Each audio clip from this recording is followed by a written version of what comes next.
seriously exhausted. Hold on. It is super late.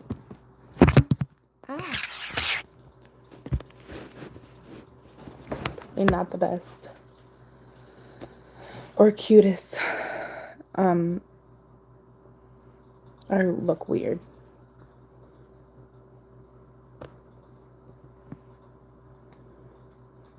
But out of curiosity, oops, let's debunk everything that Donald Trump said in his speech.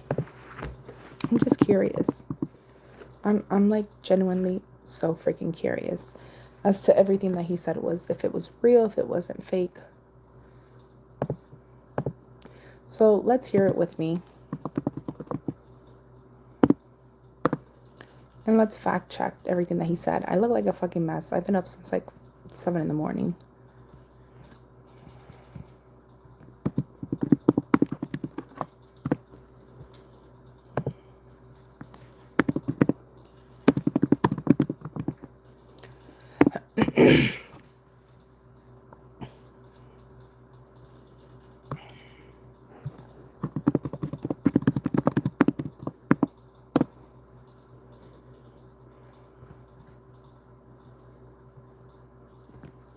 Look at how crazy I look, you guys. I'm so exhausted and tired.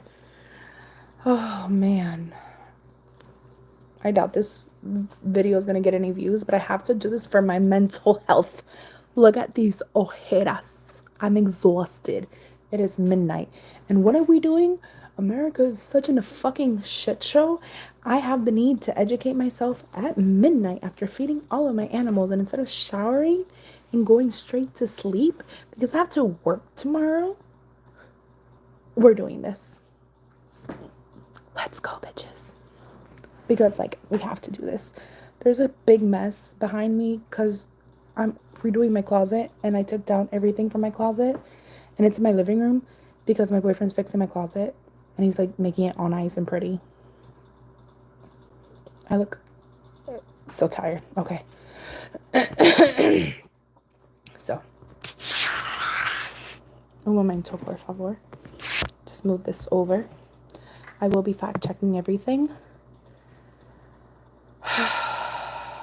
I'm exhausted, but it's okay.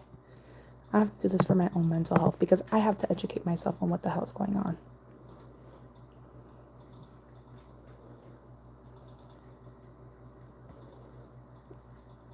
I don't even know which one. Hi. I don't even know which one to watch. All right. Remember I am exhausted. I am literally exhausted. Your boyfriend said he knew a guy who knew a guy. Sorry. None of those guys knew what they were doing. Presidential Trump. Hey guys, hello. Shout out to OG. What's up? I have to watch the whole Trump presidential thing. And like, hold on.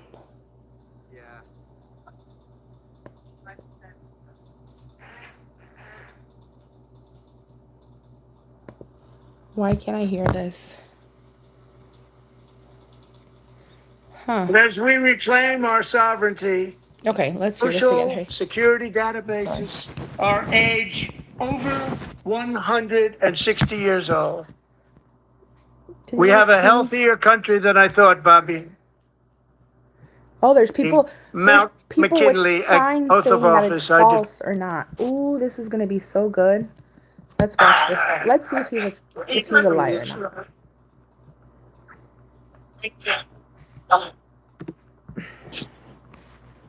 Let's see if this man's a liar, which we all know he is. Hi, Camila Sanchez.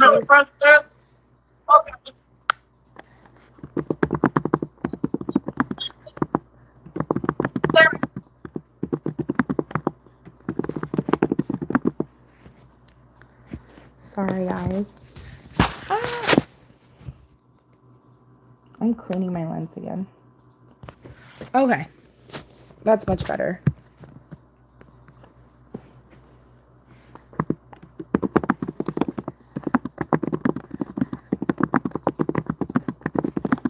I am using AI to fact check everything because I'm not really educated with politics like that. I'm not a politician.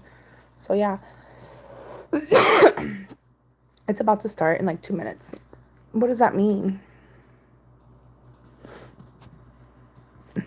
Hold on. Let me fast forward this a little bit.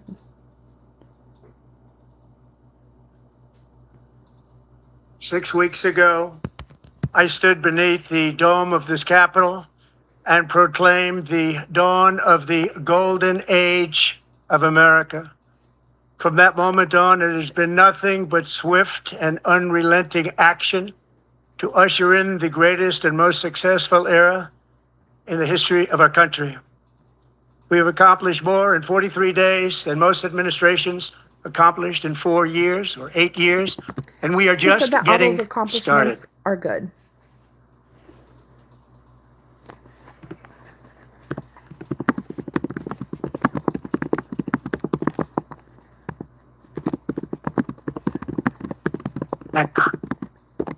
I return to this chamber tonight to report that America's momentum is back, our spirit is back, our pride is back, our confidence is back, and the American dream is surging bigger and better than ever before. We will see. Let's be not biased. I'm not being The American biased. dream is unstoppable, and our country is on the verge of a comeback, the likes of which the world has never witnessed and perhaps will never witness again. There's never been anything like it. The presidential election Keep of an open November mind. 5th was a mandate like has not been seen in many decades. We won all 7 swing states, giving us an That's electoral true. college victory of 312 votes. If the elections were not rigged, he's being honest right now. He's talking facts. Hey, thank you for coming back, Destiny. We are listening to the Trump Congress speech and picking it apart. We won the popular vote and making by sure big you say numbers yes or and no, won if it's counties true in or our not. country.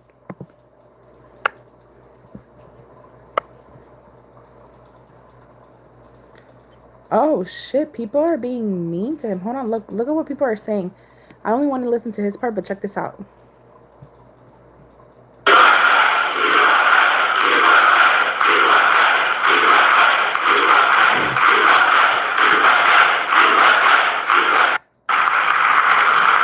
What is this drama? I'm reacting to this. Thank you very much. Thank you very much. It's a great honor. Thank you very much. Speaker Johnson, Vice President Vance, the First Lady of the States, Congress, thank you very much.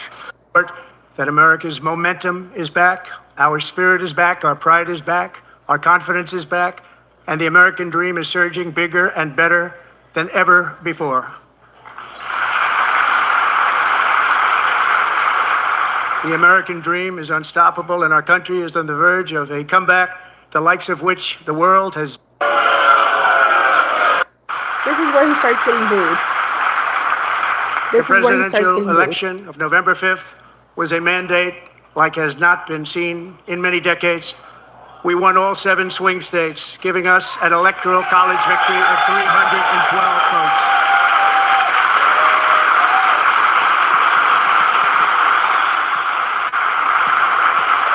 My boyfriend is sweet. We won the popular vote by big numbers and won counties in our country. I'm gonna start booing him.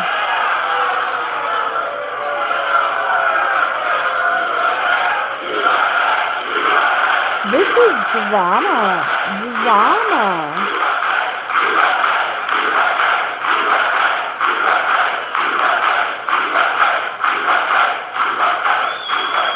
And won counties in our country, 2,700 to 525, but a map that reads almost completely red for Republican. Okay. Facts. If it wasn't rigged, facts. Now, for the first time in 100%. modern history, more Everybody Americans wanted a better believe that our economy. country is headed in the right direction than the wrong direction. In fact, it's an astonishing record, 27-point swing, the most ever.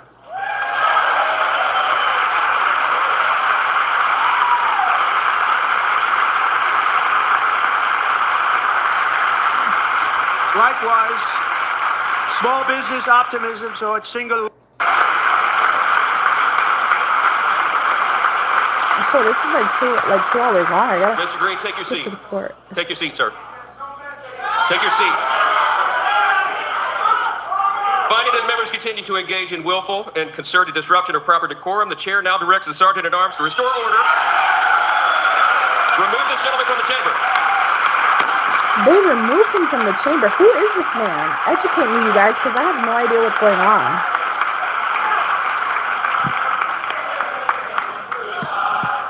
Like, I have no idea what's going on. Drama.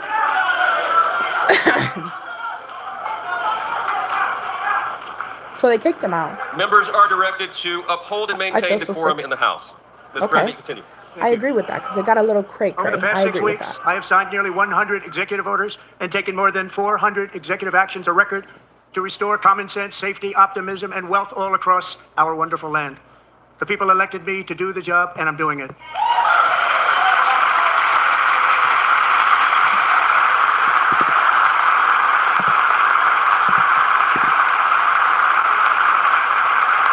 All right, guys, I'm going to take out the background In fact, noise. it has been stated by many. I'm going to take out the background noise. That way we can only listen to him and what he has to say, and then we're going to fact check it. So, The first month of our presidency, it's our presidency, is the most successful by many. it's the most successful what? By many. A lot of people are saying And that's what makes false. it even more impressive, A lot of people are saying that's false, and a lot of people are saying save Medicaid. So let's fact check this. I'm curious to see everyone who's watching me. Where are you guys from? Why are we watching this together? Are you guys trying to be educated like me?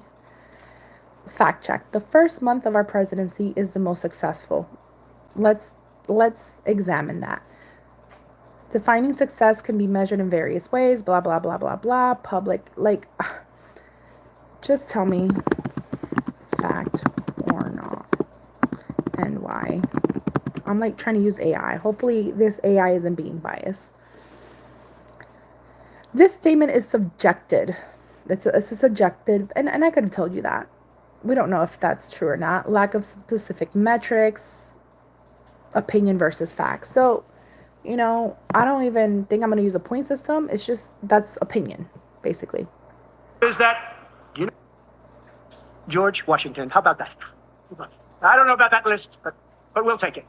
Within hours of taking the oath of office, I declared a national emergency on our southern border, and I deployed the U.S. military and border patrol to repel the invasion of our country.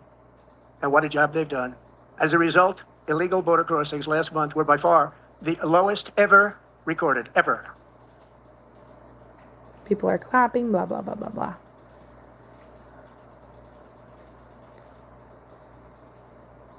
They heard my words and they chose not to come. Much easier that way. In comparison, under Joe Biden, the worst president in American history, I there were disagree hundreds with of that because, thousands again, of illegal that's an crossings a opinion. month. And virtually all of them, including murderers, drug dealers, gang members, and people from mental institutions and I insane disagree with asylums, that. were released into our country. Who would want to do that? I This is disagree my with fifth that. such But speech that's to enough, Congress. my opinion. And once again, I look at the Democrats in front of me, and I realize there is absolutely nothing I can say to make them happy, or to make them stand, or smile, or applaud. Nothing I can do. I could find a cure to the most devastating disease, a disease that would wipe out entire nations, or announce the answers His to the tan's greatest not even economy in today. history, or the stoppage of crime to the lowest levels ever recorded. His face And is these orange people and his sitting hands are right really here white. will not clap, will not stand, and certainly will not cheer for these astronomical achievements. They won't do it, no matter what. Five times I've been up here. It's very They're sad. holding up signs that And it say just Musk shouldn't be this steals. Everyone's clapping, yay. And I'm doing it like this, you guys, so I'm not copyrighted. And this video actually stays up because this is my genuine reaction. You guys are probably going to be here with me for like an hour. I'm so tired and want to So go to bed, Democrats but- sitting before me, for just this one night, why not join us in celebrating so many incredible? The older I get, the more I am against doing Democrats and Republicans because I feel like that's the way, that's our government using us to divide us. You guys, I'm extremely tired, so my thoughts are like running faster in my brain than what they're coming out of my mouth. So excuse me. Wins for America. For the good of our nation, let's work together and let's truly make America great again. I don't think America was ever great, to be honest with you. Like, have you guys heard Bailey Sarian, Dark History? Every day my administration is fighting to deliver the change America Something needs like that. to bring a future that America deserves, and we're doing it. This is a time for big dreams and bold action. Upon taking office, I imposed an immediate freeze on all federal hiring, a freeze on all new federal regulations, and a Cool. freeze on all foreign aid. The foreign aid does worry me. Why could this be a good and why can this be a bad? Again, you guys, I'm a very smart girl, but I don't know anything about politics, and there's so much lying right now in the media, from the left, from the right, from both sides, from other people, just people making up random shit. I am trying to fact check as much as possible. So let's learn why this can be a good thing and it could be a bad thing. Okay.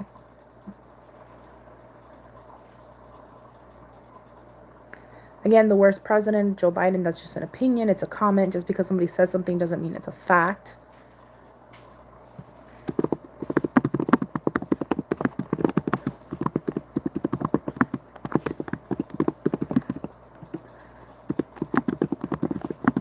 Being stopped is good or bad.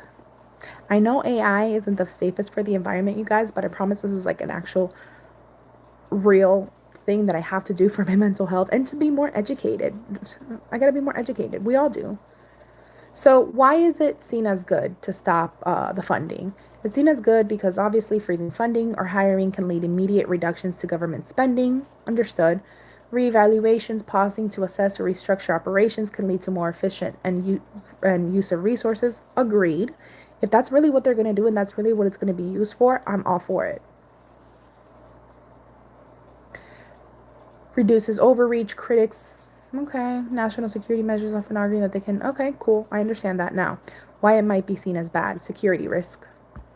Freezing hiring or funding can disrupt ongoing operations and maintenance, leading to inefficiencies, failures. Okay, so it's like, we got to continue to speech because right now I feel like that's just something that he felt that he needed to do and he did it.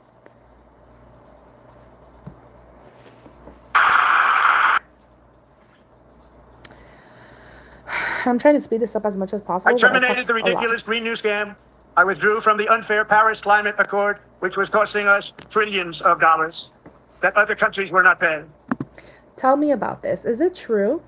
And isn't this good for the environment? I'm sorry, I'm not a tree hugger, but I do worry about our environment. We only have one Earth, and I feel like we misuse it. I literally think like every planet on this Earth should be forced to like reuse, recycle. Not like reuse where we have to be like reusing our, I don't know, boxes, cardboard boxes for 10 years. But I do believe that if the government low key like made everybody actually, like in other countries, they respect recycling so much. We don't here in America. Like, you do it if you want to do it. And some people prefer to just not even worry about it. I love to compost. I dream about the day that I have a big backyard so I can just compost, and instead of throwing my freaking egg shells into the trash, I can throw my eggshells into my composting bin and create it into and turn it into fertilizer. I don't know. I think like that. And I'm not a hippie, you guys, but like it just makes sense. It makes sense. Why spend so much money on food when you can literally grow easy stuff on your own? Like, you can make tomatoes, you can grow potatoes, you can grow potatoes. It's not rocket science. But okay, let's move on. Sorry, I'm just ranting now. Have to stop there myself. So what was the question that we were even asking, you guys? Are you guys with me? Not with me? Sorry, like, I feel like you guys are being so shy. Please like. Okay, Paris Climate Accord. The Paris Climate Accord is an international agreement aimed of combating climate change, etc., etc., etc. The claim is that it was costing us trillions of dollars that our countries were not paying. Fact check. This claim can be misleading. You see, this is the problem with Trump and with every government official, not only in America right now, but all around the world. They freaking lie. Stop twisting the truth to understand your narrative. And this is something that I know America and so many other countries have been guilty of for ages and hundreds of years. So this claim can be misleading. The Paris Agreement works on a nationally determined contribution (NDC) framework where countries set their own goal for reducing emissions. There isn't a mandated financial figure that any country is compelled to pay. However, there is a commitment by developing countries to help poorer nations by providing $100 billion annually by 2020 for climate finances. But the goal is collective and not solely the responsibility of the United States. So we don't have to be the top number one contributors to this Paris thing, right? This Paris climate change thing. We don't have to be the top paying one, so why are we? Why don't we let another country take hold? I don't agree that we should have canceled it completely, but we could have caught back on spending if we were the one that was paying the most. Why were we paying the most? Because we're the most that's using like gas and stuff? I don't know. So fact check. The claim can be misleading. Pros. Saying the Paris Accord could be seen as beneficial because it commits countries to work together to reduce global emissions. Internationally cooperating can lead to more substantial environmental protection globally. Cons. Critics argue that the economy costs of the commitments made under the agreement could impact economic growth and the financial burden.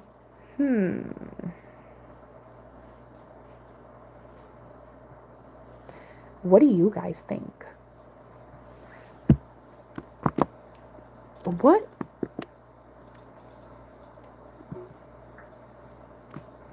What do you guys think?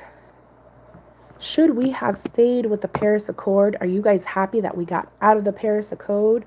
Accord. Oh my God. Accord.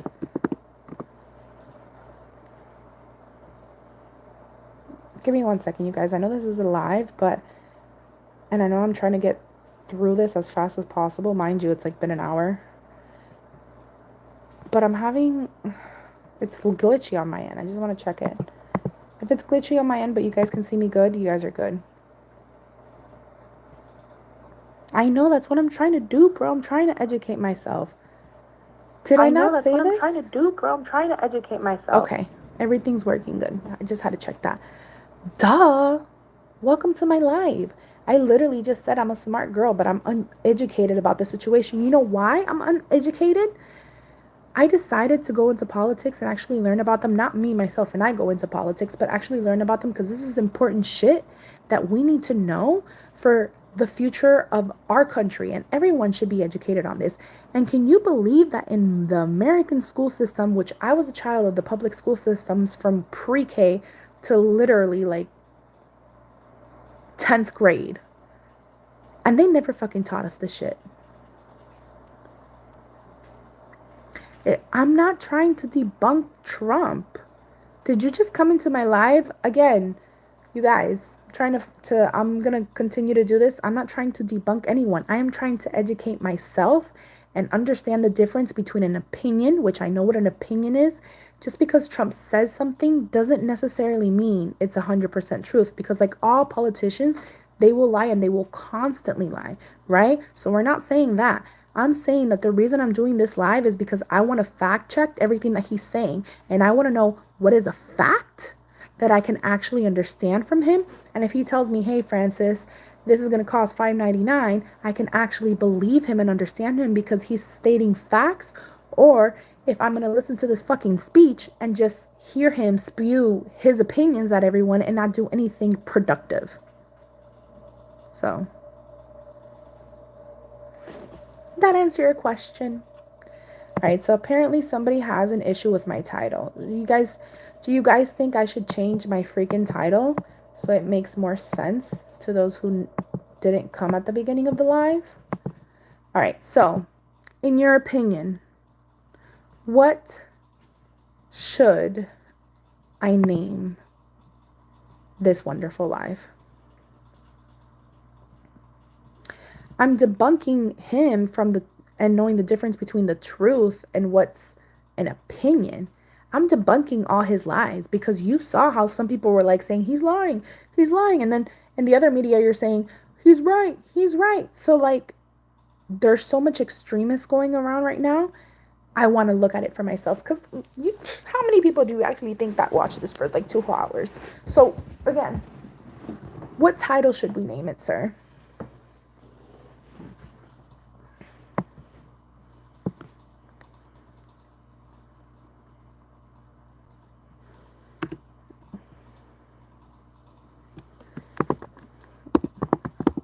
You see how much of a cool person I am? I hope you subscribe to my channel. Because you see how cool I am. Like, you feel me? Like, it is what it is, bro. Peace and love. Thank you for the shout out. Discussing Donald Trump's speech.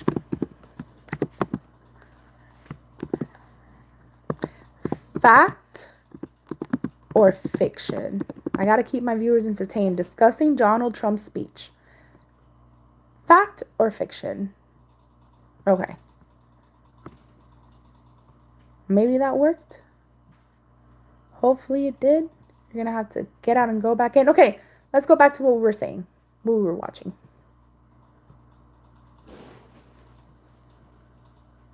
Damn it. I closed it out. Un momento, por favor. We're just having some technical difficulties. Okay, I was watching it from Fox. You see? And I'm watching it from Fox.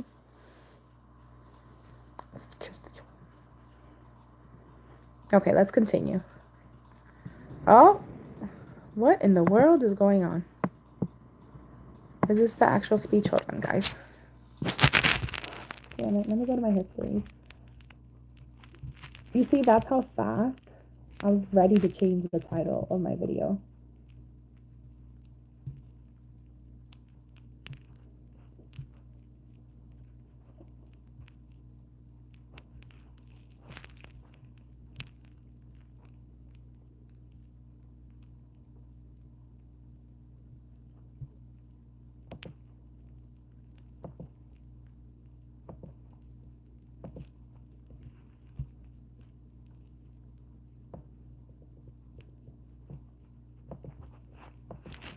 Damn, I can't believe it's on my freaking history. I'm so annoyed right now. Okay. Not sure what happened here, but I'm trying to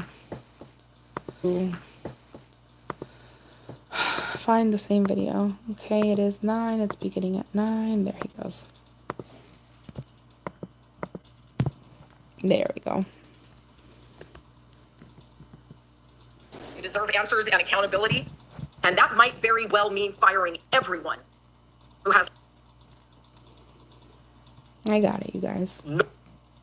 Nobody who was 100. Thank you. I return to this chamber tonight to report that America's momentum is back. Bold action. I guess so many people are watching this. It's taking Upon taking forever. office, I imposed an immediate freeze on all federal hiring, a freeze on all new federal regulations, and a freeze on all foreign aid. I'm iffy about the foreign aid because we are. I terminated the ridiculous Green New Scam. I withdrew from the unfair Paris We're Climate getting Accord, these people which was costing us back. trillions of dollars. That other So countries it's were an not paying. opinion that it was I causing withdrew us from the trillions of corrupt World dollars. Health Organization, I disagree and I with also that. withdrew from the anti-American UN Human Rights Council.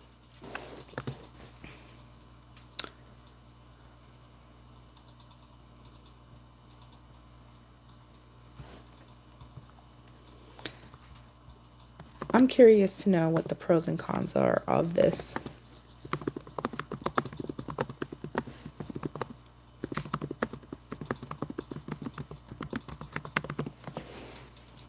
Let's keep it short and sweet. Pros and cons.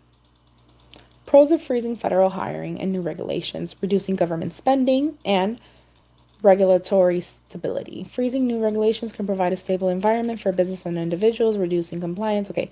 Cons of freezing federal hiring and new regulations, impact on surface, and stifling innovation. Okay. Pros and cons of freezing frozen aid. This is really what I want to learn. Pros, budget control. Reducing foreign aid can free up resources for domestic priorities, especially in times of economic hardship. I agree with that.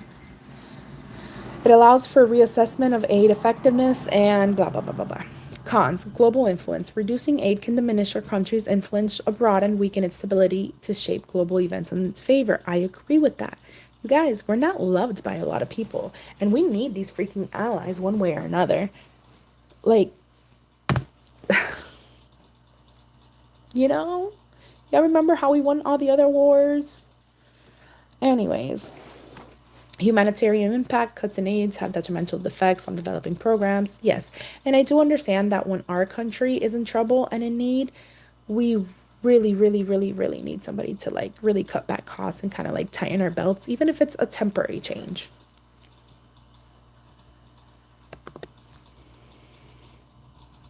Let's continue listening, shall we? We ended all of Biden's environmental restrictions that were making our country far less safe and totally unaffordable. And importantly, we ended the last administration's insane electric vehicle mandate, saving our auto workers and companies from economic...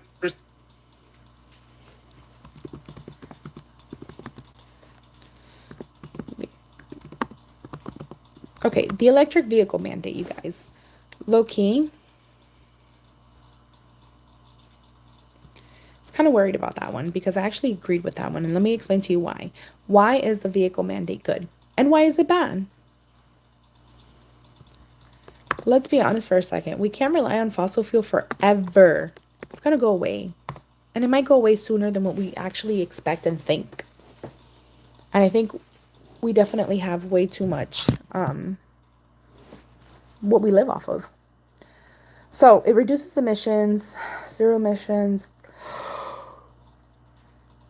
Dude, literally, you know what it does? It makes cars put a little EV machine that makes it more beneficial and less problematic. And we're banning this. This is so stupid. We can still do this. Reduces emission. It's energy efficient. So you guys waste less energy. Now, public health, improved air quality. You guys want air quality like China with all that smog? That smoke and fog? Why could it be considered bad? Economic concerns, cost to consumers and manufacturers. Yeah, because we're adding an extra step. But we're adding an extra step that is just one simple extra step that we have to do when we make a freaking car, and we're having all these amazing benefits from it, like cleaning non-toxic air. Half of our air in America is already toxic. But yeah, let's just make it worse. Make that make sense. Energy grid demand, okay. Insufficient charging infrastructure, okay, because of the electric cars. I understand that. Resources depend, battery materials, yeah, but I feel like it should be on your terms. It's gonna happen one day. Might as well start making the change now. Let's continue watching.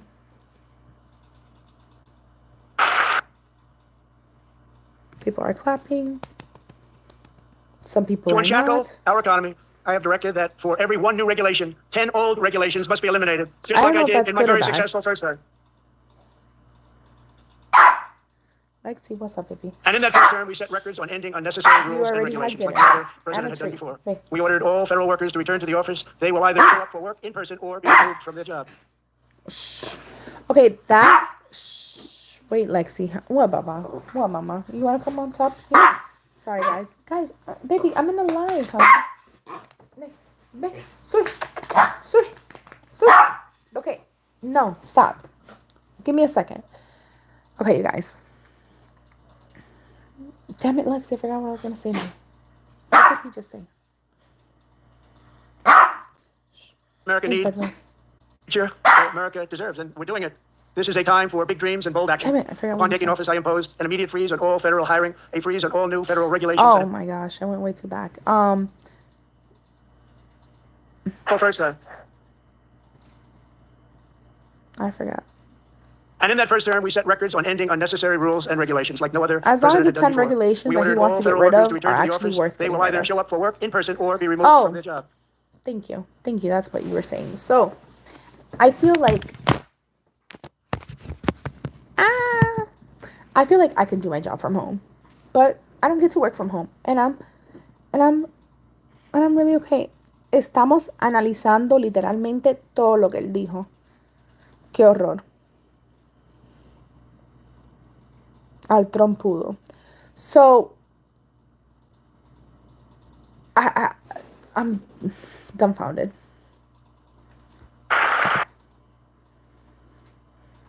And we've ended weaponized government where, as an example, a sitting president is allowed to viciously prosecute his political opponent, like me. How did that work out? You deserved all that. Not too good. You deserved all that, though, because you were doing some fraud fraudulent fucking shit, and people just pretended like it didn't happen. And I've stopped all government censorship and brought He's back crazy. free speech in America. It's back. I think that this media has also controlled a lot of its narrative. And 2 days ago, I signed an order making English the official language of the United States of America. English is the official language of the United States of America. I renamed the Gulf of Mexico the Gulf of America. And likewise, I renamed for a great president, William McKinley, Mount McKinley again. Beautiful Alaska. I love Alaska. We've ended the tyranny of...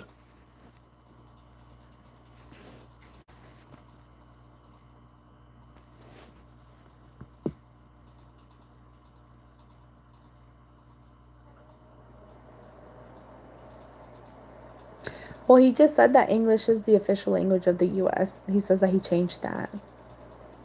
Let's learn more about William McKinley as president. Why was his name removed and why was his name re-added? What did he do bad and good?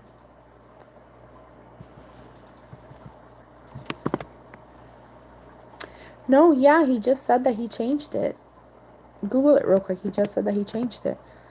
That the official language now in the United States is English. What was it or before? Wasn't it always English? I always was under the impression that the United States of America had English as their...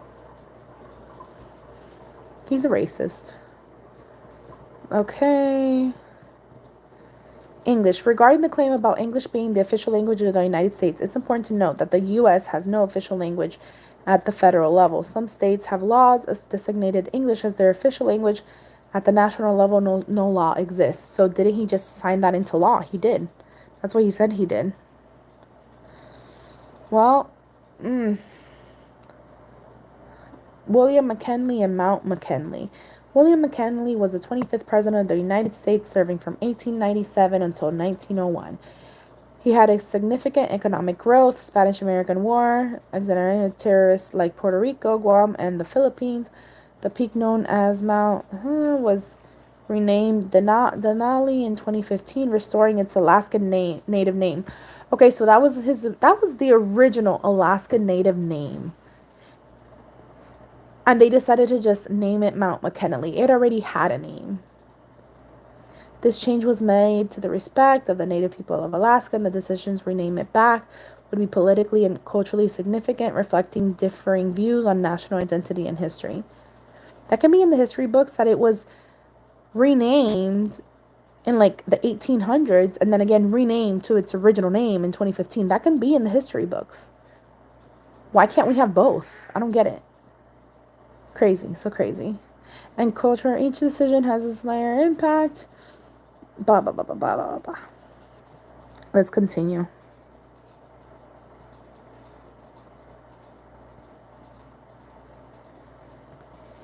Diversity, equity, all across the entire federal government and indeed the private sector and our military. And our country will be woke no longer. We believe that whether you are a doctor, an accountant, a lawyer, or an air traffic... I just want to say I have friends that are Republicans and I have friends that are Democrat, and nobody that I know that is a Democrat uses the word woke. I feel like the Republicans use woke more than the kids that used to use the word woke.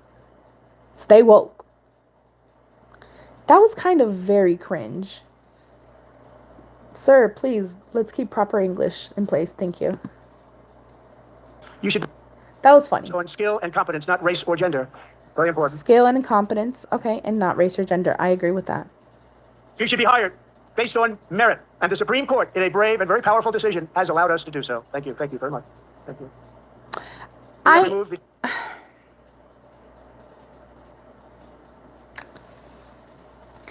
Okay, I don't want to get into this, but I want to get into this. The whole overturning. Okay. Okay. So what had happened was that basically, I guess to dumb it down for people like me that aren't really into politics, if you were an employee and you had your own business, you had to hire 5 white people, 5 Spanish people, and 5 black people to keep everything the same. Why? Because back in the day, when racism was alive and well in the United States. And let's be honest, we still have a lot of racism, but not as bad as what we did in the 80s and 90s and 2000. In the 80s, 70s, 60s, 70s, 80s, when people really started being more educated and people wanted to be part of the workforce. So even before that. So basically what happened, or whenever that law came into place, because again, I don't know when that law happened. It kept the numbers all the same. So a white owner, instead of him having to hire only white people, like he was forced to hire multicultural people, because if it was up to that owner, instead of hiring 5 black people, 5 white people, and 5 Spanish people, he would have hired, 15 white people. Does that make sense? I 100% think so, because it's not just about the color of your skin.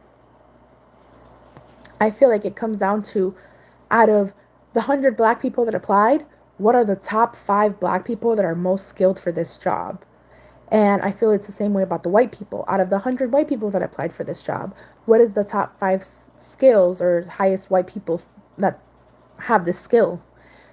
100 Spanish people that applied. Out of those 5 Spanish people, they have to be fucking skilled. Like, if you want to be a NASA astronaut, and there's like, 4 astronauts applying, and it has to be 2 white, 2 black, I doubt that fucking NASA is gonna hire 2 random black men to pretend to be astronauts in space. They have to literally hire 2 extremely very well qualified black men.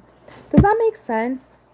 So I think that's why that law was so wow into effect. And now the white men here in the United States of America are seeing that as a threat. And this is my theory on why they're seeing that as a threat. Fuck, this life has gone on for so long. So sorry, excuse my F word. The reason that they see it as a threat is because we have a lot more immigration. There's a lot more people today in United States in 2025 compared to 1995. Does that make sense?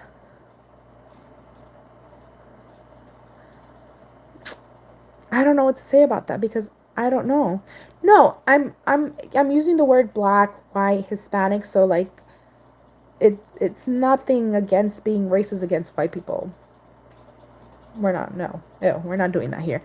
But what else am I gonna say? Am I not gonna use the term white man? Am I gonna be like that cracker? Them hillbillies, the white man, the black man, the Spanish man. It's an example that I'm using. Okay, let's move on. This is long enough. Critical race.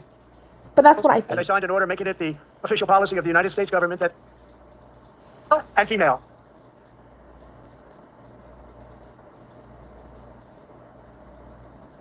They're clapping. Blah, I blah, also blah. signed an executive order to ban men from playing in women's sports. I agree with that. I 100% agree with that, because I am an ally, LGBTQ plus whatever, ally.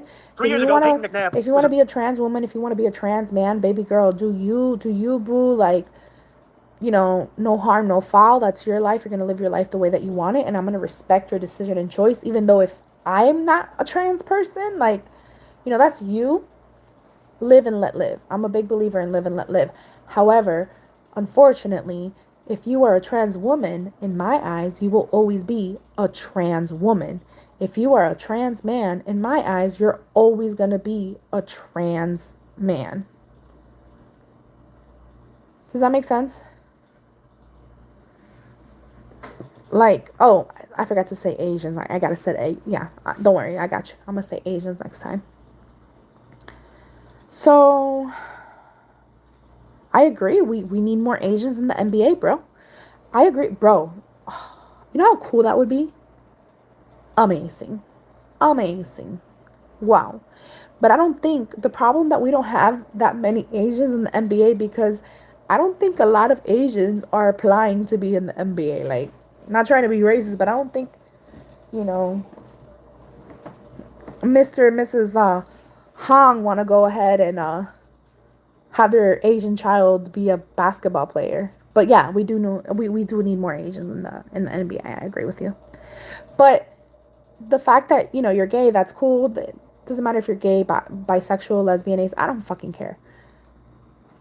I live, you let live. That's it. But I do agree that you were born a man. And although you're a trans woman now, you are still a trans woman. You are not a natural born woman. And I'm not saying that to get hate. I'm not saying that to be mean or disrespectful, because if you're a trans woman and you want me to call you, he, her, or she, her pronouns, I will do that with the utmost respect. However, with that being said, no, I think it has to do more with race, not so much your sexual preference. With that being said, you're always going to be a man, born a man, turned into a woman, or born a woman, turned into a man. And that's your life. You do you, but I don't think it's fair for you to play in women's sports. And I don't think it would be fair vice versa either. But hey, that's just me. Let's continue. High school, preparing for a future in college sports. But when her girls' volleyball match was invaded by a male, he smashed the ball so hard in Peyton's face, causing traumatic brain injury, partially paralyzing her right side and ending her athletic career. It was a shot like she's never seen before. She's never seen anything like it.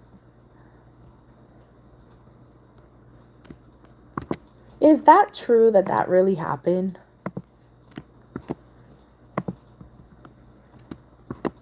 Did a trans man actually cause brain damage to a woman? Because apparently that happened. I mean, I'm not saying it's impossible, but I really want to know if that actually happened. What? Crazy. So crazy. Navigating the complex. Okay. Diversity in hiring, blah, blah, blah. We already spoke about this. Pros, literally all the pros and cons. I already said it.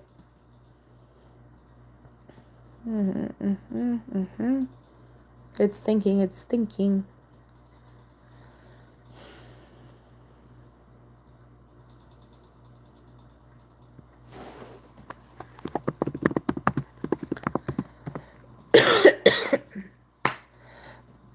Oh, it's on video when pah to the face. Pah. Damn. That's crazy. Let's move on, because it's fucking late. I should be asleep by now. That's crazy. Peyton, from now on, schools will kick the men off the girls' team, or they will lose all federal funding. Oh, there were some people clapping. I don't know what this lady was doing, but that was weird.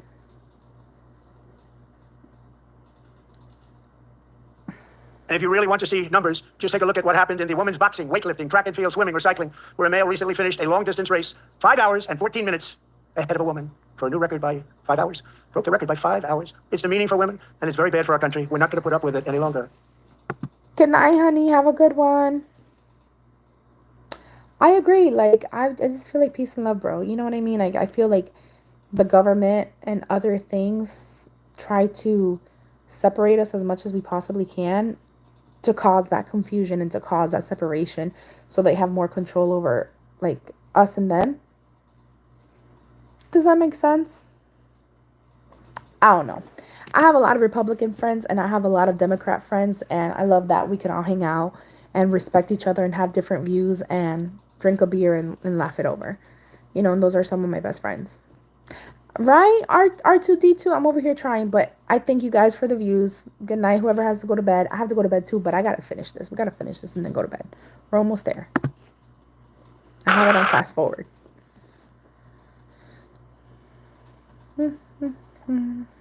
What I've just described is only a small fraction of the common sense revolution that is now, because of us, sweeping the entire world. I am talking common about sense your has become a common topics. theme, and we will never go back. Never gonna let that happen. Among my very highest priorities is to rescue our economy and get dramatic and immediate relief to working families. As you know, we inherited from the last administration an economic catastrophe and an inflation nightmare. Their policies drove up energy prices, pushed up grocery costs, and drove the necessities of life out of reach for millions and millions of Americans. They've never had anything like it. We suffered the worst inflation in 48 years, but perhaps even in the history of our country. They're not sure. As president, I'm fighting every day to reverse this damage and make America affordable again. Is everything that he just said right now true? Fact or fiction? I must have not seen your comments, sir, because I'm doing my very freaking best to reply to everybody and talk about everything. Trump already said we don't need to call people pronouns, or people don't have to call them trans women. Oh, that's fine. But I'm not talking about Trump, what he said or didn't say. I was explaining to you guys what I think as a person. Like, if a trans person wants me to call them she, her, I will. out of respect for that person, because I'm a person too. Am I going to be trans tomorrow? No. Would I want my own child to be trans? Absolutely not. Why would I want my child to go through added on adversity when life is already so hard? You know, and I don't think anybody's mother or father wants their child to be a trans person, but I think a lot of parents are put in that position, and a lot of parents are graceful about it and love their child no matter what. And then other parents are so dumbfounded by the idea that that whole concept literally like is a dark cloud over the love that they've had their child or for their child their whole life. Maybe there's some parents out there that don't love their child, which is definitely possible as well. And they're just so quick to be like, okay, you're not part of my life anymore. I'm going to kick you out. Bye. What? What? What? You feel me? Like crazy. But anyways, let's talk about blah blah blah blah. His term is subjective. Again, this is subjective. He can't tell me if it's fact or fiction. Okay. Regarding the claims about economic conditions, blah blah blah, unemployment rates and essential to look at. Dude.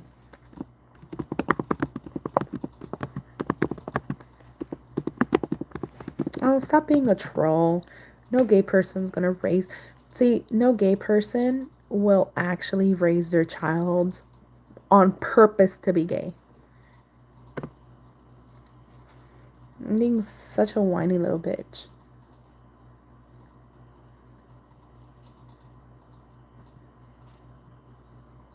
Again,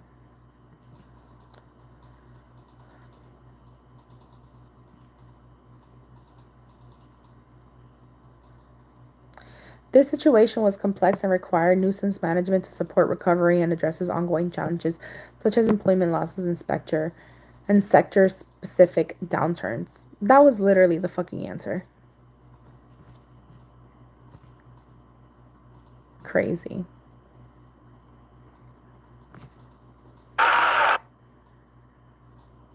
I don't feel like I'm going to learn a lot from this video. I think instead of Joe learning Biden a lot, especially let the price of eggs get out of control. The egg He price did is not. out of control. And we're working hard to get it back down. Secretary, do a good job on that. You inherited a total mess from the previous administration. Do a good job. he's such a little bitch. Donald Trump is such a whiny little bitch sometimes. Literally.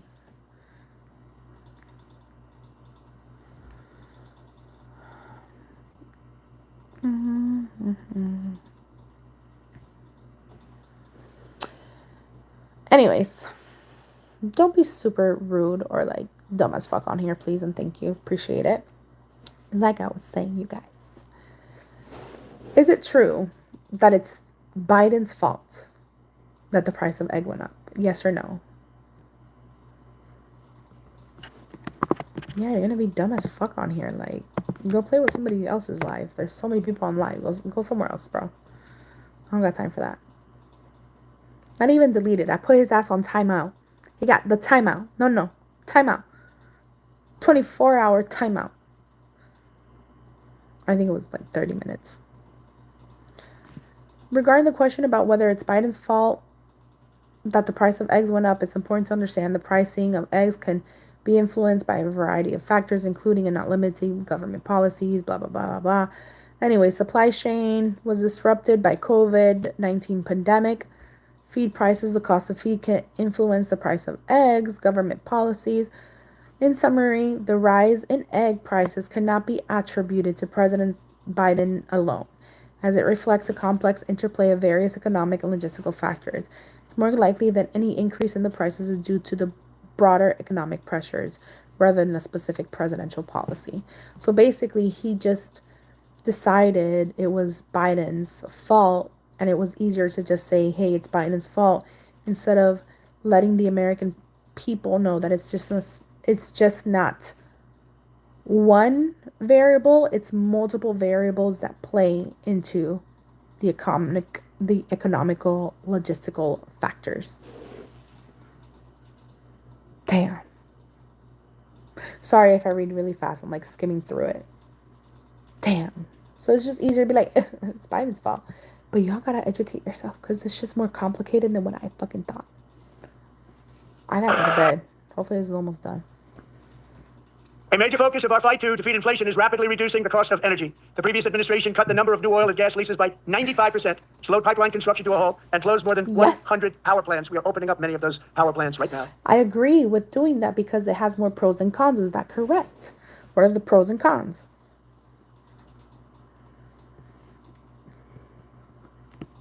Everybody's going to bed, you guys. I feel like this speech at the end of the day is going to be a whole lot of nothing. Just him basically telling us what he did or what he thinks he did in his head. And what you should be thanking him for doing. That's it. Pros of increasing oil and gas production. Energy dependence increases domestic oil. Economic boost. I agree with that. Lower energy prices, more domestic production can help lower energy prices. Cons, environmental impact. Oil and gas productions contribute to carbon emissions. Climate change, fossil fuel are a major source of greenhouse gases. Investment in renewables. By focusing on fossil fuels, resources may be diverted away from renewable energy. Man, what do you guys think? Do you guys think we should just keep shit cheap and have worse air quality in the next 20 years and have our grandchildren be paying the price for it? Or are we willing to pay a little bit more and suck it up and have cleaner air in 20 years? Or do we want to pass it on to another generation and let it be that generation's problem? These are real questions.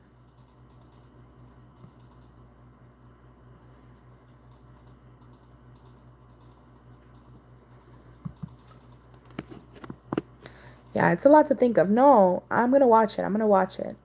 See, I'm very open-minded, and I think it's super important for you to understand and watch every viewpoint. Whether or not you agree or you disagree, you have to watch it. Even if you're like, this guy's a fucking idiot, but you have to watch it because you have to educate yourself. Because in between you thinking that somebody's an idiot, he might say one or two things that you're like, I don't agree with him. I don't agree with him as a person, but I do agree with that statement. And that can go both ways. That can be so much for Republicans, and that could be so much for Democrats. Because some Democrats, I'd be like, facts. And other Democrats, I'd be like, you're dumb as fuck. You know that's not real. You know that's not realistic and doable. You just straight up lying through your teeth. So that's what I think. But who am I to say? People are clapping. Some people are not clapping. And frankly, we have never seen anything like it. That's why on my first day in office, I declared a national energy emergency.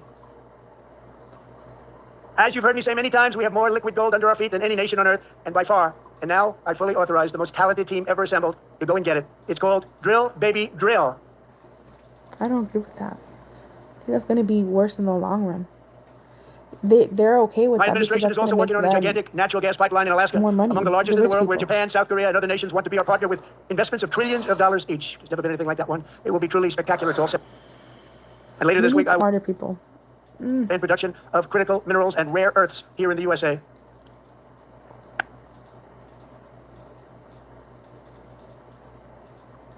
To further combat inflation, we will not only be reducing the cost of energy, but we'll be ending the flagrant waste of taxpayer dollars.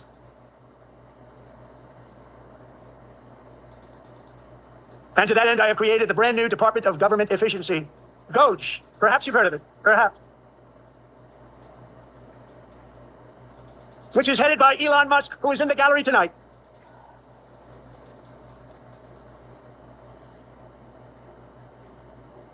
I don't like that man. Thank you, Elon. He's working very hard. He didn't need this. He didn't need this. Thank you very much. We appreciate it. Everybody here, even this side, appreciates it, I believe. They just don't want to admit that. Just listen to some of the appalling waste we have already identified. $22 billion from HHS to provide free housing and cars for illegal aliens. $45 million for diversity, equity, and inclusion. I've never fucking met an illegal alien. And bitch, I know a lot of them because I'm Spanish. That the government has been like, here, un carrito, here's a free car, sir. Here's free housing, sir. Nigga, what? I mean, what? My apologies. my apologies. I'm so sorry. But that just came from my soul. My deepest apologies for using that word. I repent.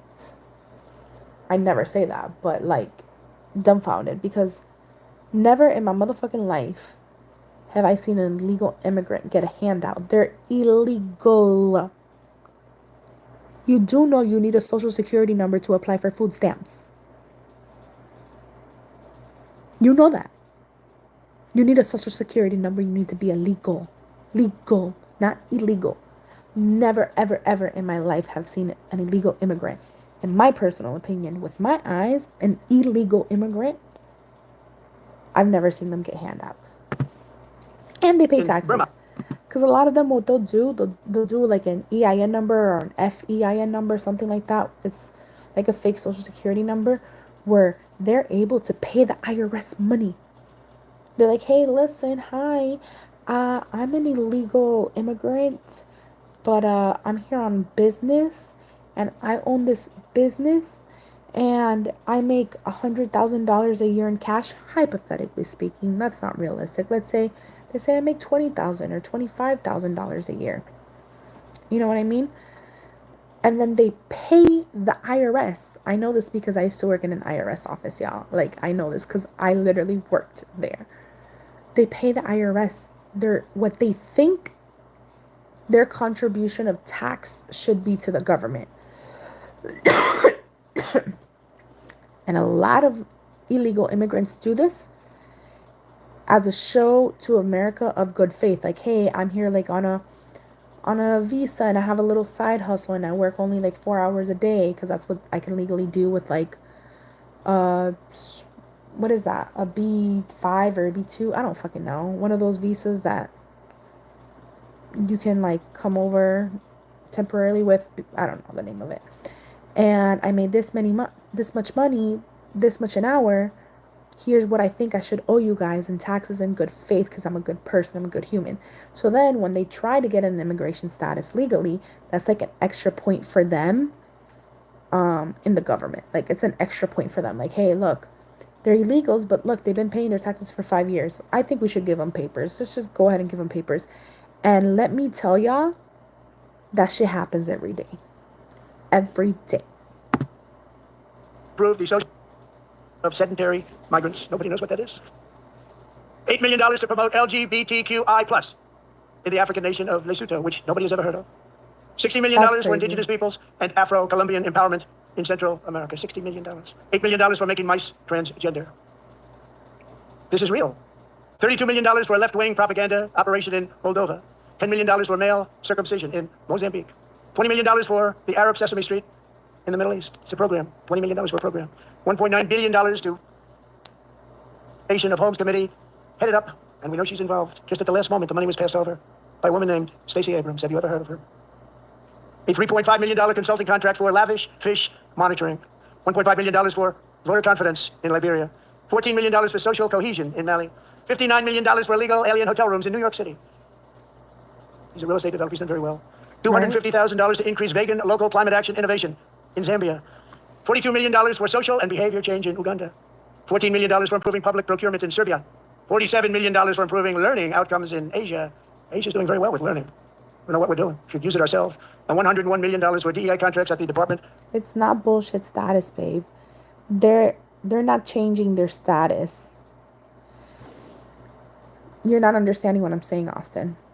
They're not changing their status. They're illegal immigrants, and they literally send a paper to the IRS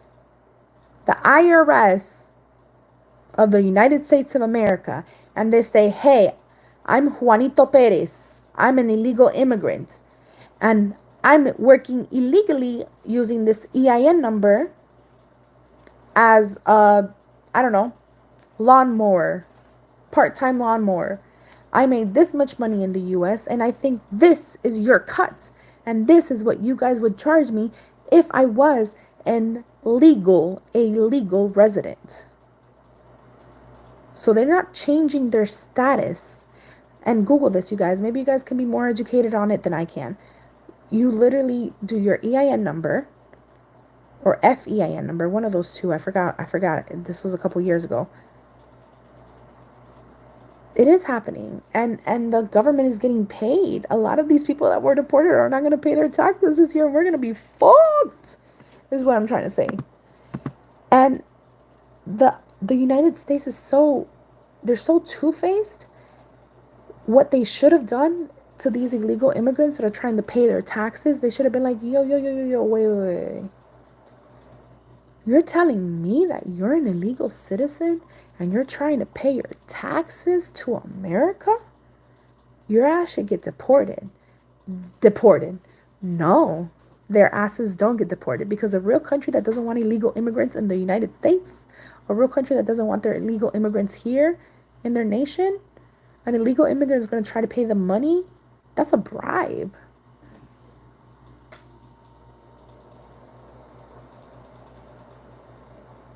That's a bribe. So the IRS is allowing illegal immigrants to bribe them with the possibility in the near future of getting legal residency? Insane. To me, it's insane. Insane in the membrane. But the IRS allows it. They shouldn't have. Anyways, Mr. AI, can we confirm fact or fiction on everything that Trump said?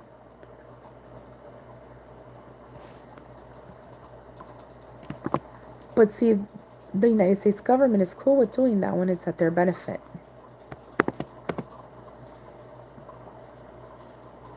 All right. Mr. AI is thinking. We touch on several issues, but let's focus on the point about immigrants and tax payments.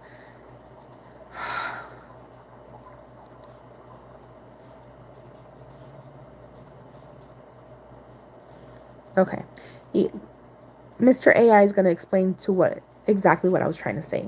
So, Mr. Smarty Pants here. Illegal immigrants and taxes. Many undocumented immigrants do indeed pay taxes. They often use an individual taxpayer identification number, ITIN. I was completely wrong. ITIN to file their taxes.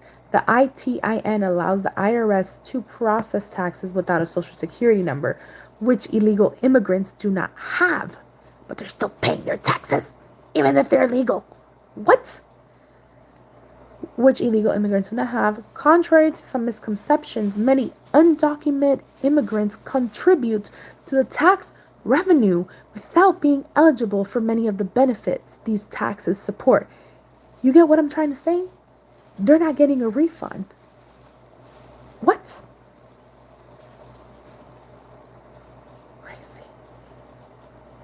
Regarding Trump's claims of wasteful spending, many of the spending items mentioned, like funds for LGBTQI plus programs, foreign countries, circumcision programs, educational incentives abroad, and part of the U.S. foreign aid, which is often aims to promote health, democracy, economic stability worldwide. These efforts can be indirect benefits the U.S. by promoting global stability and opening new markets for the U.S. goods.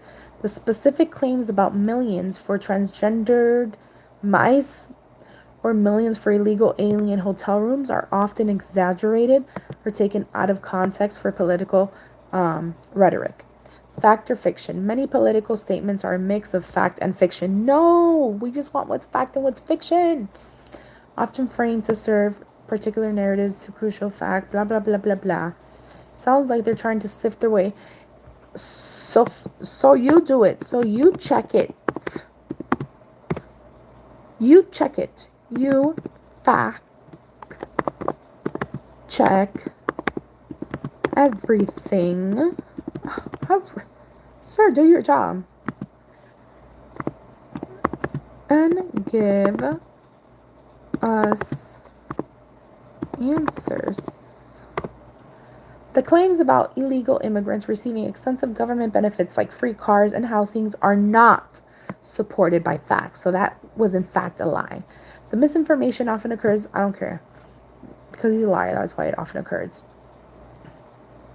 Undocumented immigrants might indirectly benefit from some state-level aid programs through benefits received by their U.S.-born child. So, for example, if you're an illegal immigrant and you have a baby here in the U.S., your child will get food stamps, which is about $200 a month, give or take. I've always made too much money to literally have food stamps.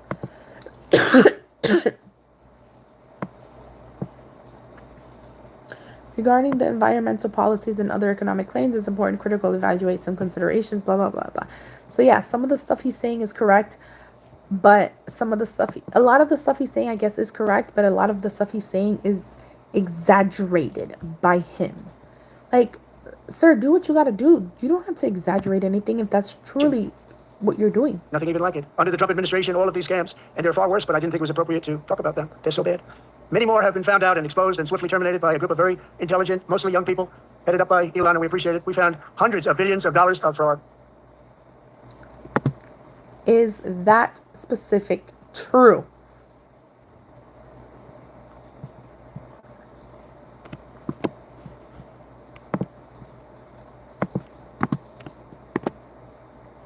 Boy, Kamala wasn't going to do anything either. I'm so sick and tired of us not having eligible candidates to be president of the motherfucking free world. Of the best country in the world.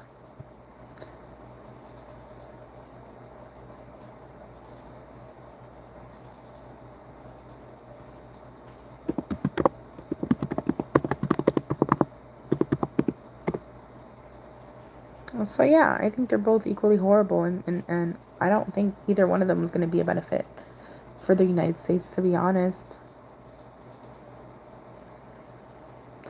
So regarding the claims about uncovering hundreds of billions of dollars in fraud mentioned by Trump,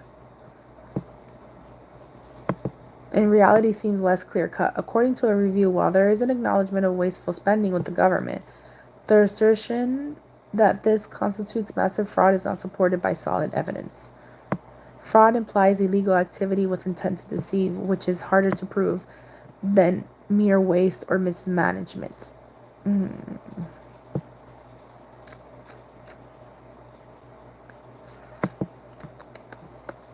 What do you guys think about that?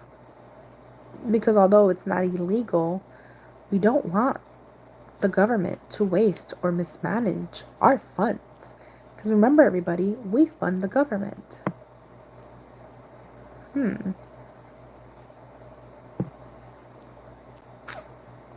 Gotta agree with the man on this. On this part. A lot of things I don't agree with, but this, I get it. And we've taken back the money and reduced our debt to fight inflation and other things. Taken back a lot of that money. We got it just in time. This is just the beginning. The Government Accountability Office, a federal government office, has estimated annual fraud of over $500 billion in our nation, and we are working very hard to stop it. We're going to. We're also identifying levels of incompetence and probable fraud in the Social Security program for our seniors and our seniors and people that we love rely on. Believe it or not, government databases list 4.7 million Social Security members from people aged 100 to 109 years old. I'm so tired. I'm going to take my cough medicine, go It back to lists bed. 3.6 million people from ages 110 to 119. I don't know any of them. I know some people that are rather elderly, but not quite that elderly. 3.47 million people from ages 120 to 129. 3.9 million people from ages 130 to 139. 3.5 million people from ages 140 to 149. And money is being paid to many of them, and we're searching right now. In fact, Pam, good luck.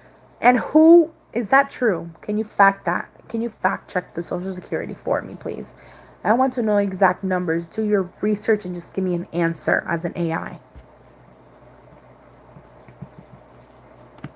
We're 2 hours in, you guys. I'm exhausted. Invite your friends on this conversation to really spice things up a bit.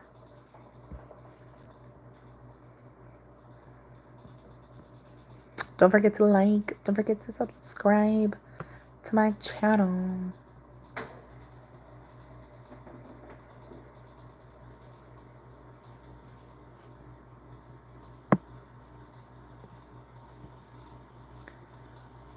It says the audit reports have shown that while there are instances of improper payment, they are not widespread, as some of Trump's statements suggest.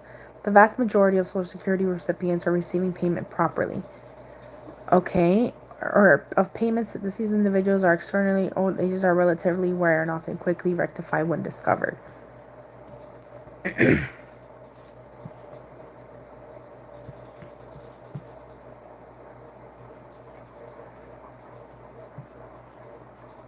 That sounds like fraud, bitch. That somebody wasn't doing their job. A lot of money is paid out to people because it just keeps getting I don't know how many people. Maybe Social Trump Security is hurts our country. 1.3 million people from ages over-exaggerating it. 150 to 159 and over. But I agree. 130,000 people, according to the Social Security databases, are age over 160 years old. We have a healthier country than I thought, Bobby.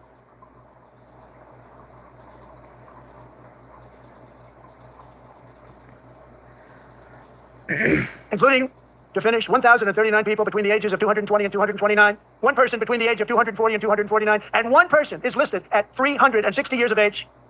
More than 100 years older than our country. But we're going to find out where that money's going, and it's not going to be pretty. By slashing all of the fraud, waste, and theft we can find, we will defeat inflation, bring down mortgage rates, lower car payments and grocery prices, protect our seniors, and put more money in the pockets of American families. I hope he's being honest and not lying. How realistic is for him to do that?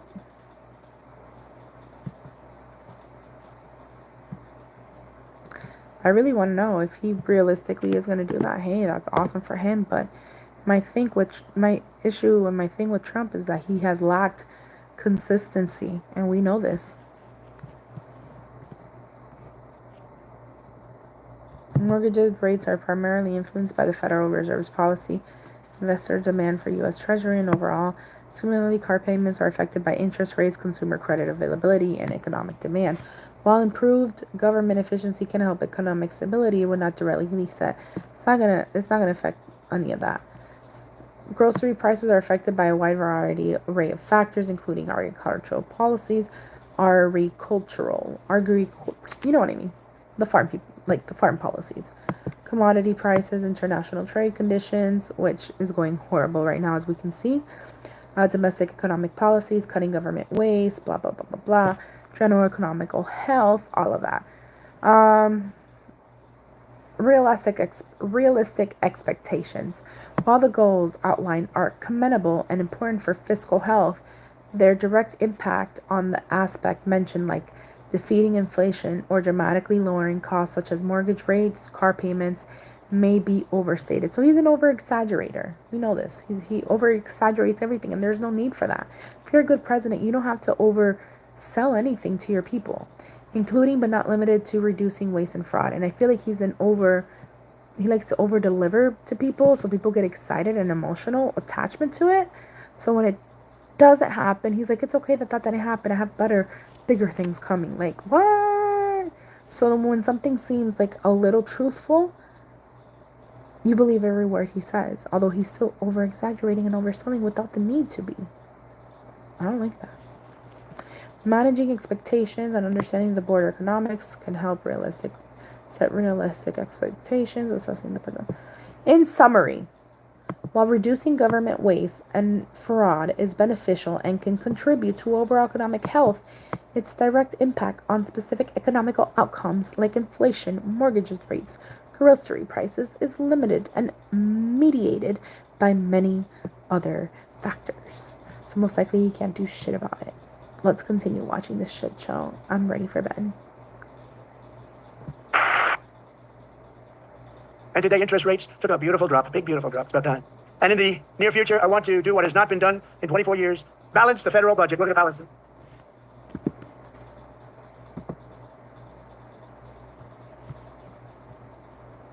Balance the federal budget. With that goal in mind, we have developed in great detail what we are calling the Gold Card, which goes on sale very, very soon. For $5 million, we will allow the most successful job-creating people from all over the world to buy a path to U.S. citizenship. It's like the green card, but better and more sophisticated.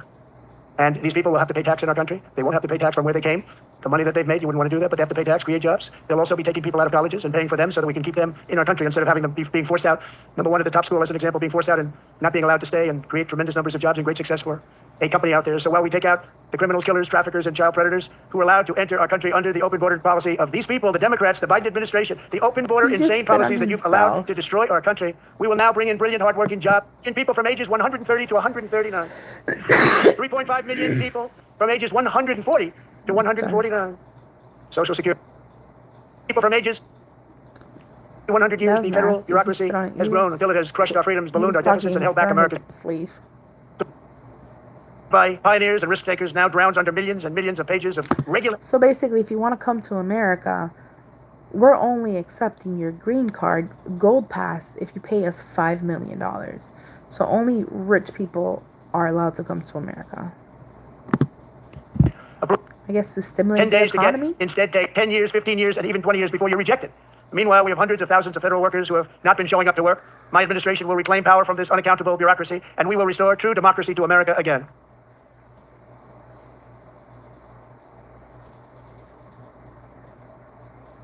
And any federal bureaucrat who resists this change will be removed from office immediately. Because we are draining the swamp. It's very simple. And the days of rule by unelected bureaucrats are over. I have a question. It's more of a statement. I'm a little scared that if you have And the $1 next million, phase of our you plan can to just deliver the come greatest to economy in America. history is for this Congress to pass tax You even cuts for everybody. They're in there, they're waiting for you to Americans vote. belong to you? And I'm sure that the people on my right, I don't mean the Republican right, but my right here, I'm sure you're going to vote for those tax cuts, because otherwise I don't believe the people will ever vote you into office. So I'm doing you a big favor by telling you that. But I know this group is going to be voting for the tax. He can be so rude. Like, I hate arrogant, rude people. I really do. I don't care. Like, It's a very, very big part of our plan. We had tremendous success in our first term with it. A very big part of our plan. We're seeking permanent income tax cuts all across the board. And to get urgently needed relief to America, I'm calling for time. And no tax on Social Security benefits for our great seniors. That's bullshit. Goodbye.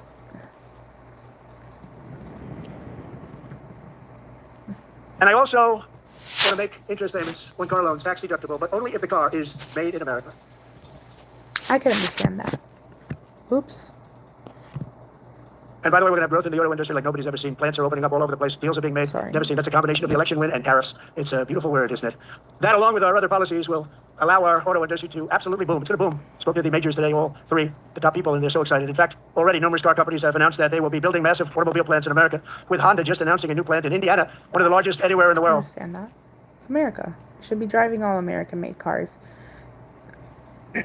I agree with that. And this has taken place since our great victory on November Makes 5th, sense. a date which will hopefully go down as one of the most important in the history of our country. You know what it is? You know what the problem is? In addition, as That a well, lot of cars that are not American, like American cars are great when it comes to trucks. Baby, you get a Ford F-150, you're going to have that. Hello, namaste. Namaste.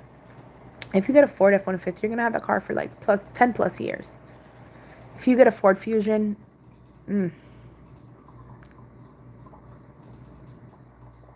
And that's my personal opinion from my experience. You get a Honda Accord, you're going to have that Honda forever. You get an Acura TLX, my current car, baby. That baby has over 100,000 miles on it. Runs like a beauty. Princess. American-made vehicles are not the best quality, and they are more expensive.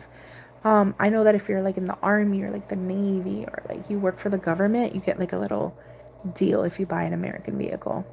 That's why, mostly cops have them. Like Ford, I've seen cops undercover in a Ford Mustang, but it's been like a Ford Mustang. Sorry. Let's continue. End of my rant. for our tax cuts, we want to reduction and all manufacturing. And just as we did before, we will provide 100% expensing. It will be retroactive to January 20th, 2025. And it was one of the main reasons why our tax cuts were so successful in our first term, giving us the most successful economy in the history of our country. First term. We had a great first term. If you don't make your product in America, however, under the Trump administration, you will pay a tariff, and in some cases, a rather large one. Other countries have used tariffs against us for decades, and now it's our turn to start using them against those other countries. On average, the European Union, China, Brazil, India, Mexico, and Canada, have you heard of them? And countless other nations charge us tremendously higher tariffs than...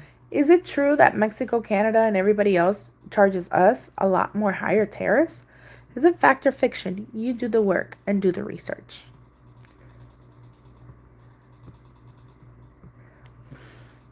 Gotta put this AI to work. I know I said it already, but I'm ready for bed.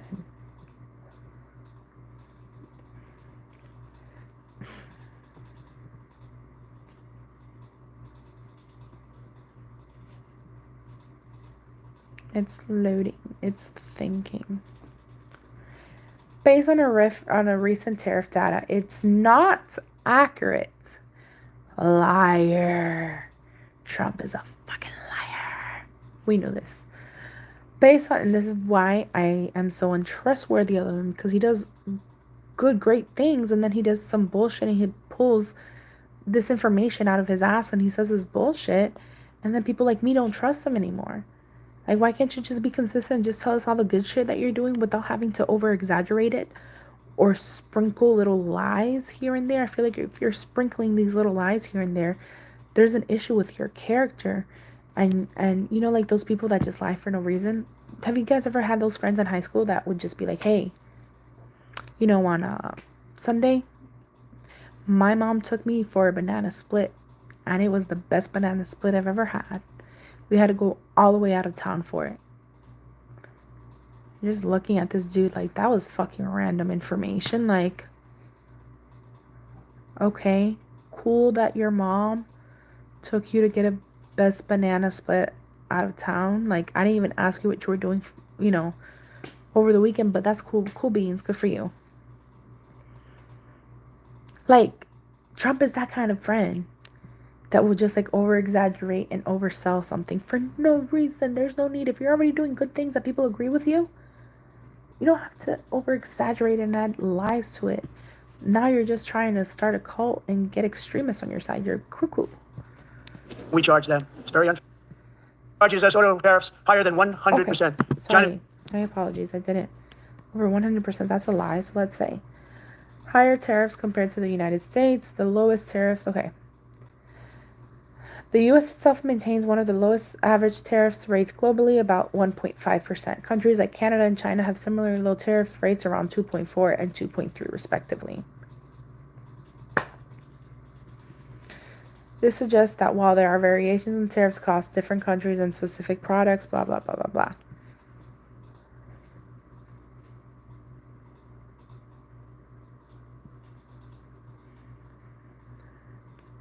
I couldn't agree with you more, Carl. I love what you're saying.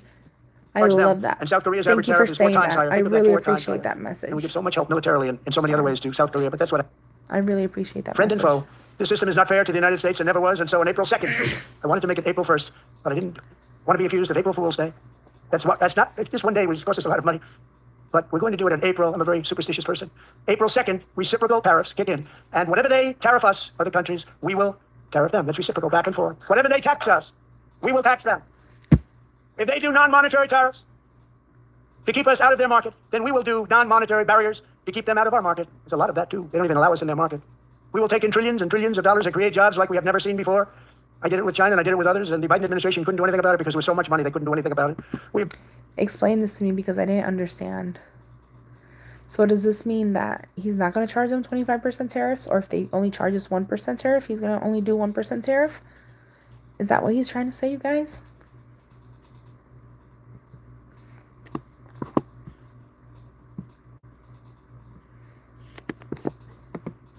A little confused.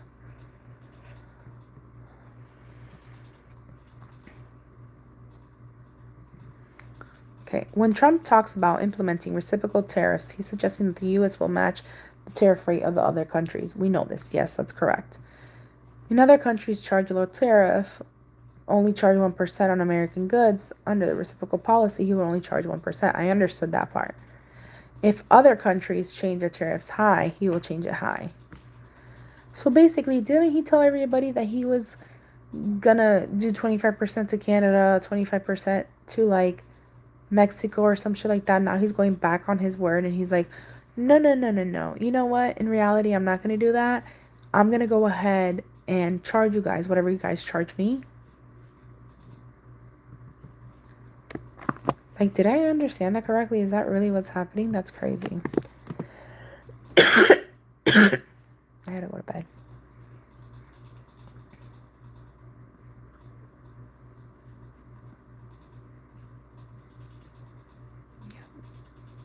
Higher tariffs on steel, aluminum.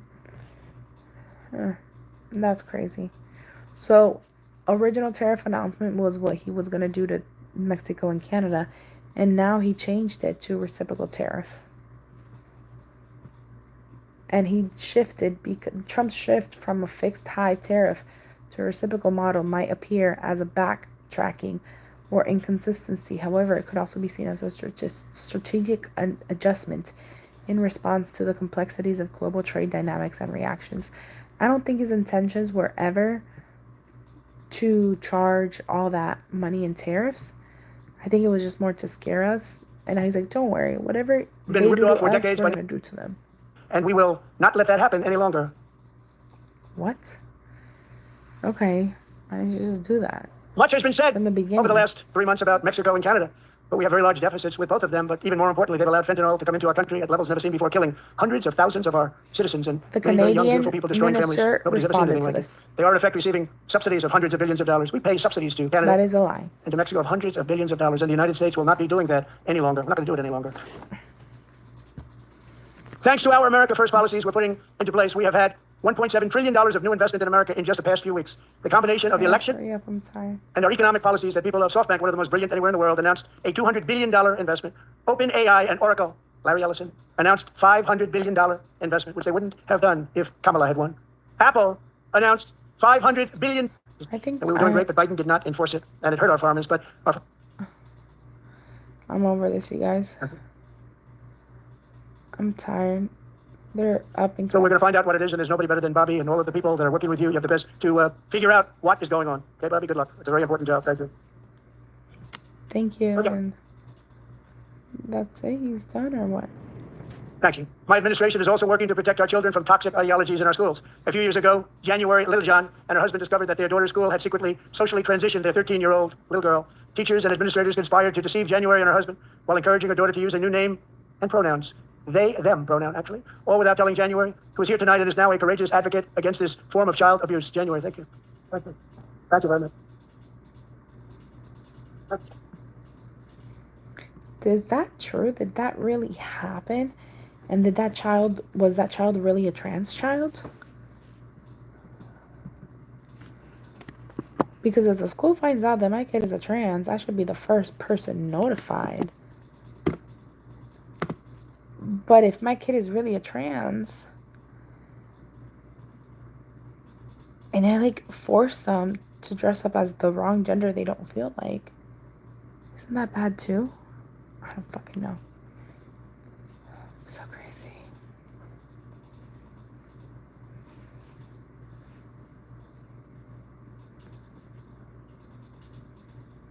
What about the trans kid? Tell me about that.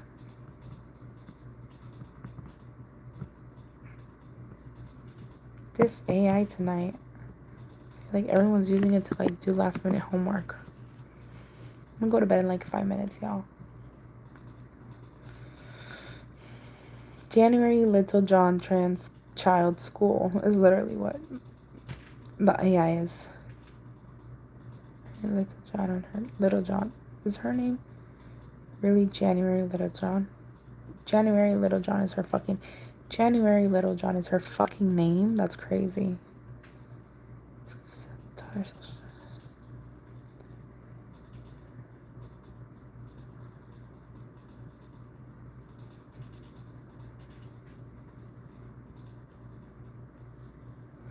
One of all minors,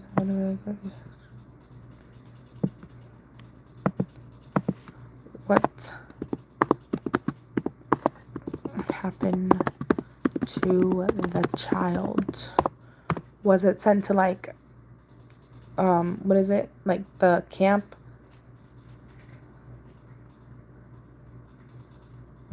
Interesting. School should definitely be notified.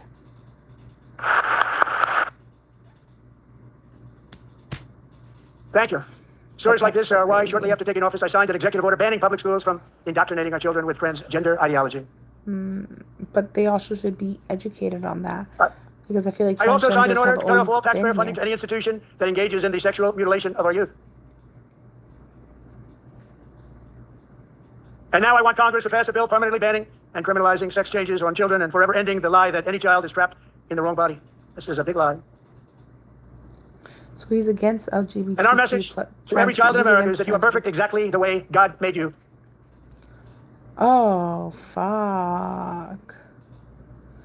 I mean, yeah, listen, I believe in God and all of that, and I agree with that statement, but I also think people should have the freedom. Bro, you got big ass titties and you want to cut them off? Ew, scary, but if that's what you want to do, do it. That's on you, boo, not me. Like, people should have the freedom to do it. Isn't that why America exists? The land of the free. So now we're gonna force our Christian beliefs on everybody. I'm a Christian. I don't think anybody should force my views on anybody else. I respect everyone from different religions. I cannot force my views on you. You cannot force your views on me because it's not genuine. Sorry, I know it's messing in the back. Again, my closet is literally in my living room. I was like, what is that scary thing behind me? And it's all my closet stuff. And since Steven's asleep, I don't want to make any noise putting anything away, so I'm just on live.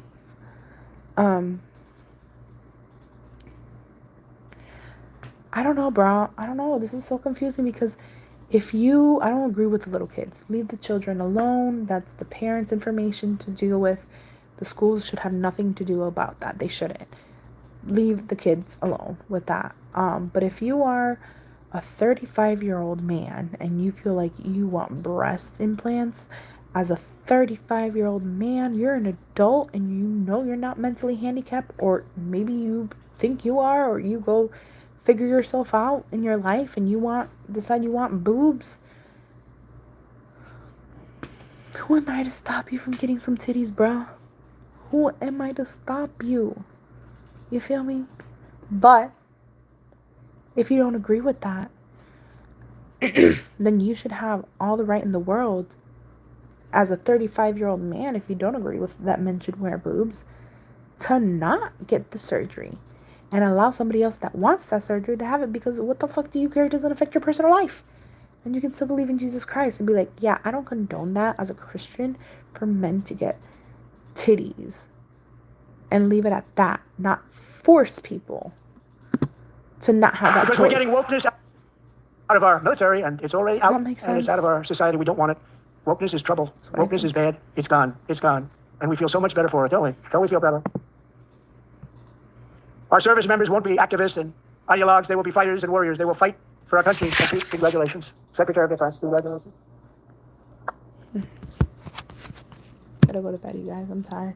And he's not big into the woke movement, I can tell you. I know him well. The U.S. Army had its single best recruiting month in 15 years, and that all armed services are having among the best recruiting results ever in the history of our services. What a difference. And you know, it was just a few months ago where the results were exactly the opposite. We couldn't recruit anywhere. We couldn't recruit. Now we're having the best results just about that we've ever had. What a tremendous turnaround. It's really a beautiful thing to see. People love our country again. It's very simple. They love our country, and they love being in our military again. So it's a great thing, and thank you very much. Great job. Thank you. It's like you have never thought possible before. It's a very small population, but very, very... I'm tired. I'm done. No more.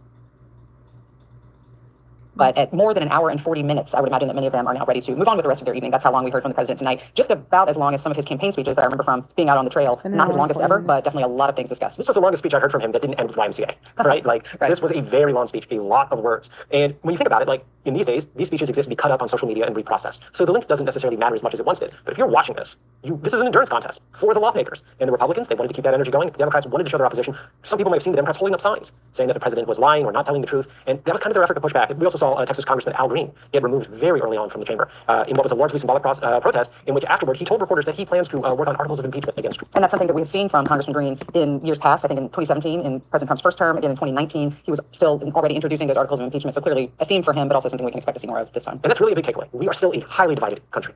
The polarization is there. It doesn't look like it's going away. If anything, tonight showed us that it will intensify. As we await this Democratic response, just what is your big thematic takeaway tonight? I know you said that this was kind of a red meat speech for the president's supporters, many of whom are in that chamber and those members of Congress, but issue-wise, I know you were listening out for tariffs. What did we hear about tariffs and potential action on that front? Well, the president indicated that tariffs are coming for Europe, Brazil, Canada, Mexico, South Korea. He went through that whole list. This is really MAGA against the rest of the world. And I think that that concept is unifying for his base. We don't know if it truly delivers the results. Many of the claims he made about tax cuts and balancing the budget, again, those are intention. The details here really matter. The rhetoric is Important to read the fine print.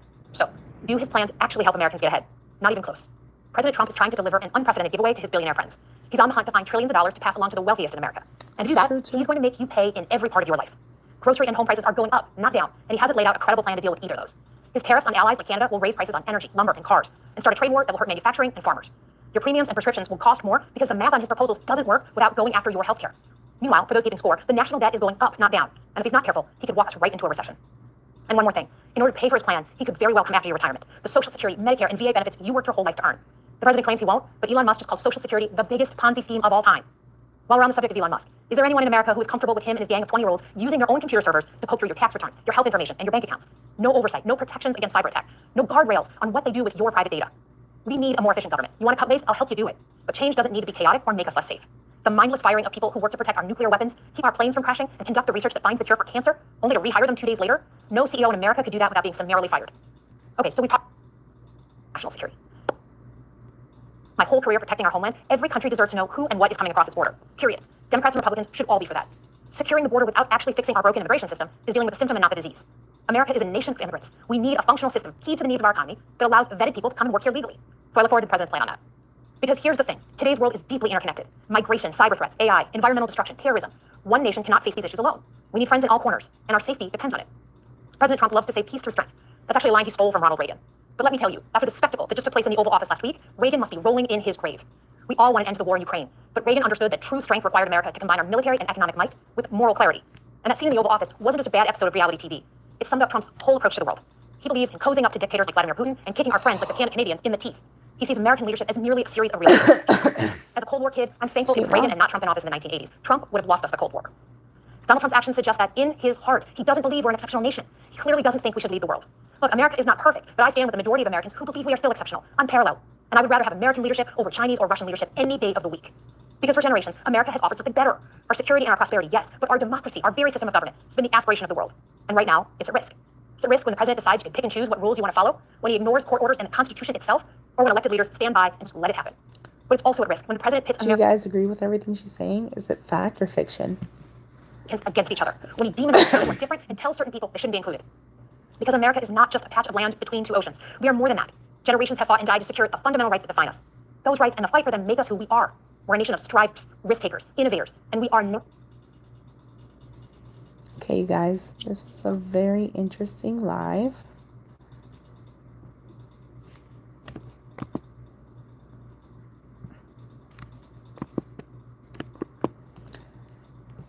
Let's fact check what that lady was saying, because I agree with a lot of things that she was saying. There's a lot of things that we don't know, and I still don't think he's super trustworthy.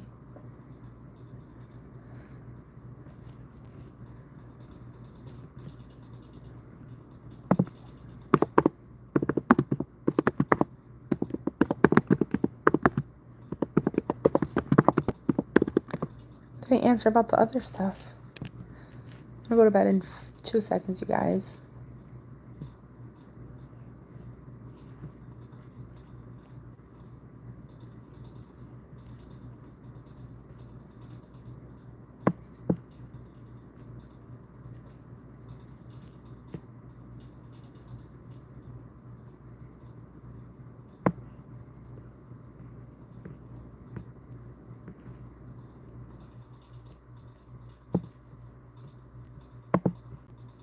Hold on, I didn't understand what I said, and I had to copy and paste it again.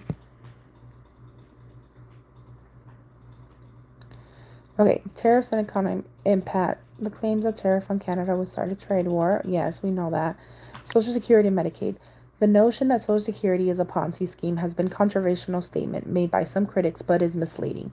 Social Security is a pay-as-you-go system funded by current workers paying into the system to fund current retirees.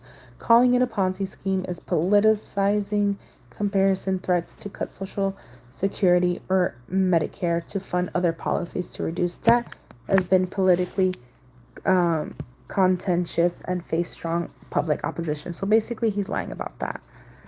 Personal data security and private servers. The concern about using private servers of handling system. Yeah, why do we need to do that? Why do we need to use private servers? That's not legitimate. Or, yeah.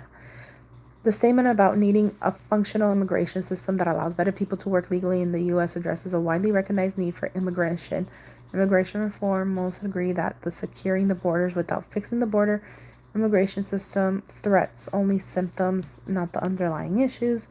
Global collaboration on security and economy. That assertion that no nation can face global challenges like migration, cybersecurity, and terrorism alone is accurate.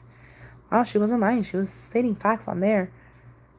The idea that America should maintain strong global leadership and alliances supported by many policymakers and experts who argue that the U.S. leadership of the world stage is crucial for global stability and security. Basically, everyone's going to hate us if we don't go back to our old ways.